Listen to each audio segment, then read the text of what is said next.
Khalid Elahi remembers his childhood in Richmond, California, before crack cocaine arrived. Everybody was middle class and it was nice. After crack hit, it was the worstest scene that you ever want to see. You hearing gunshots every day to where somebody could let off a 100-round drum of bullets and a kid won't even flinch. In 2014, the United States saw more than 11,000 homicides with a firearm, 1.3 homicides per hour. But 911 calls are how official gunfire statistics are compiled. That's just what's reported to police. Here's what gunfire in the U.S. really looks like. There are at least 3 times as many shooting incidents, roughly 4.4 incidents per hour. Data reveals that for every shot we know about, there are 25 to 50 bullets we don't.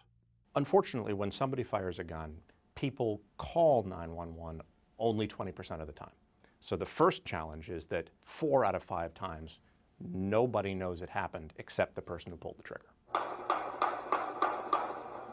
To get a better sense of what's happening on their streets, cities like Richmond use microphone and software technology from companies like ShotSpotter, which automatically detects and locates the sound of gunfire.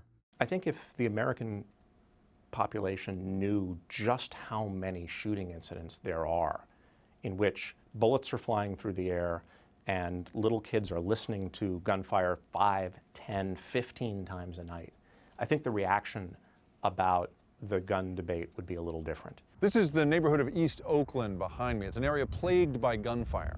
Let's assume that there's a lot more of it going on down there than had previously been reported.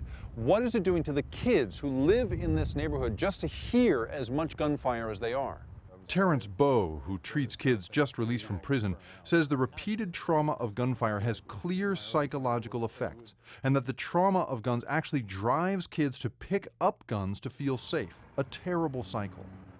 Because of the trauma that they've faced, self-actualization, self-esteem, transcendence, all of these things that are higher up on Maslow's hierarchy of needs are just not even in the realm of consciousness or possibility. It's down, it's around physical and biological needs, safety and security. The best understood result is the effect on the brain.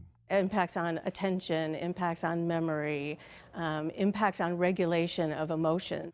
But new science suggests that the trauma from gun violence also takes a toll on the body.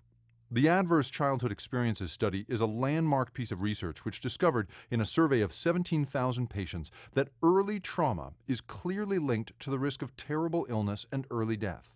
The health threats weren't just from behavioral dangers like alcoholism and sexually transmitted disease.